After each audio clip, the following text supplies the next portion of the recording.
Hello दोस्तों, आज के समय में जो भी निर्माण कार्य किया जाता है उसमें मोस्टली सीमेंट का उपयोग किया जाता है। हम सभी जानते हैं सीमेंट एक बाइंडिंग मटेरियल है जिसका उपयोग भवन, रोड आदि बनाने में किया जाता है।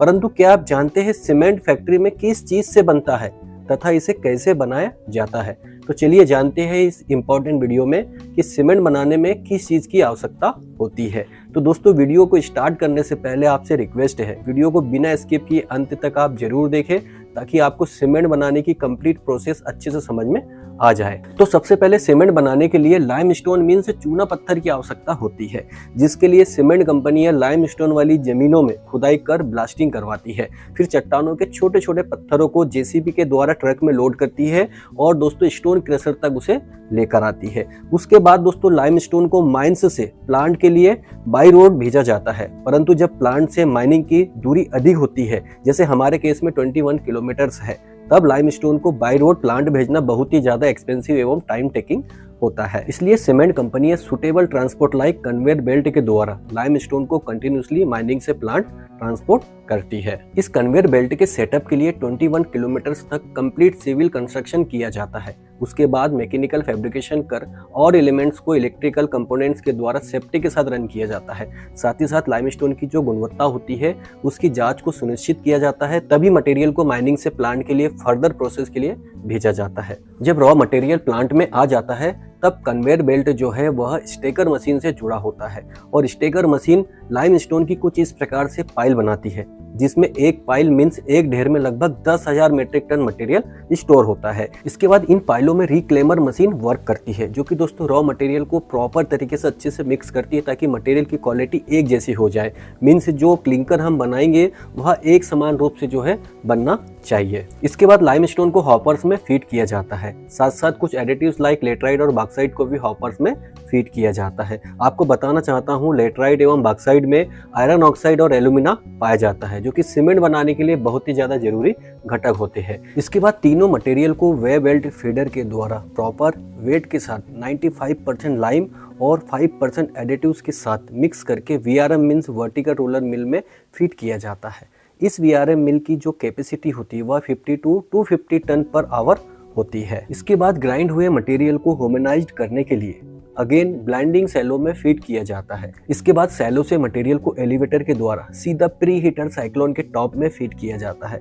उसके बाद मटेरियल को हॉट एयर के कांटेक्ट में लाया जाता है।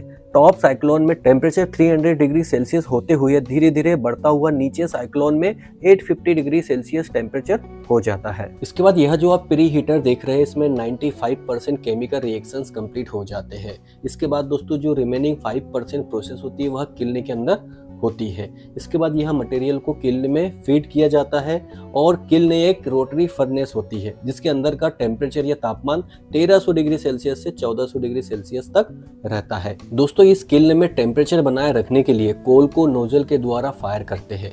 यह जो किल्न आप देख रहे हैं यह एक रोटरी फर्नेस है जो कि 1 to 3 आरपीएम की स्पीड से इंक्लाइंड होकर घूम रही है, जिससे मटेरियल किल्न के इनलेट से होते हुए आउटलेट पर बहुत आसानी से चला जाता है। इसके अंदर दोस्तों रिमेनिंग कैल्सिनेशन की प्रोसेस है वह कंप्लीट हो जाती है। इसके बाद आउटलेट से निकल रहे मटेरियल को कूलर के द्वारा एयर कूलिंग करके ठंडा किया जाता है, जिसके बाद क्लिंकर का टेम्परेचर 150 डिग्री सेल्सियस से 200 डिग्री तक आ जाता है। इसके बाद दोस्तों क्लिंकर को सैलोस में स्टोर कर दिया जाता है और वहां से कन्वेयर या रोपवे के थ्रू ग्राइंडिंग यूनिट में भेजा जाता है, जहां पर उसकी फाइनल ग्राइंडिंग होती है। यहाँ पर आप देख सकते हैं यह बॉल मिल है जिसमें 95% क्लिंकर के साथ 5% जिप्सम को फीड किया जाता है।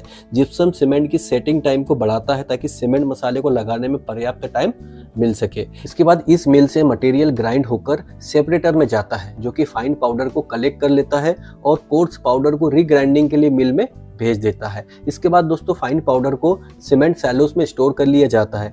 इसके साथ ही ओपीसी सीमेंट बनकर तैयार हो जाता है। अगर हमें पीपीसी सीमेंट बनाना है तो हमें इस ओपीसी सीमेंट में 15 to 35% फ्लाई ऐश को ऐड करना होगा, तो हमारा पीपीसी सीमेंट बनकर तैयार हो जाएगा। तो फाइनली दोस्तों सीमेंट बनकर तैयार है, परंतु पैकिंग से पहले सीमेंट की अच्छे से जांच कर ली जाती है तथा जांच प्रत्येक स्टेप पर क्वालिटी कंट्रोल के द्वारा सुनिश्चित की जाती है। इसके बाद दोस्तों सीमेंट पाउडर को पैकिंग के लिए पैकर के पास भेजा जाता है।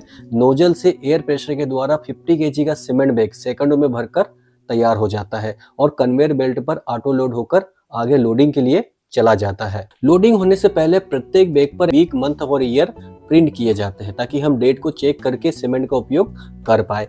3 महीने से ज्यादा पुराने सीमेंट का कंस्ट्रक्शन में उपयोग नहीं करना चाहिए और यदि किसी कारण से करना पड़े तो सीमेंट की प्रॉपर जांच करवाकर उपयोग में लाना चाहिए। इसके बाद सीमेंट बैग को लोडर के द्वारा ट्रक में लोड कर दिया जाता है। प्रत्येक सीमेंट बैग की डिजिटली काउंटिंग की जाती है ताकि ट्रक में प्रॉपर तरीके से लोडिंग हो सके। इसके बाद इन ट्रकों को सीमेंट लेकर सीमेंट की दुकानों पर भेज दिया जाता है या डायरेक्ट कंस्ट्रक्शन साइट पर भेजा जाता है।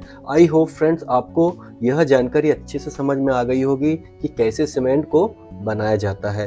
फिर भी आपकी कोई क्वेरी रहे तो आप कमेंट बॉक्स में जरूर लिखिए और इस वीडियो को प्लीज लाइक करें, शेयर करें और आगे भी ऐसे वीडियो देखने के लिए चैनल को सब्सक्राइब जरूर कर लीजिए। Thank you for watching.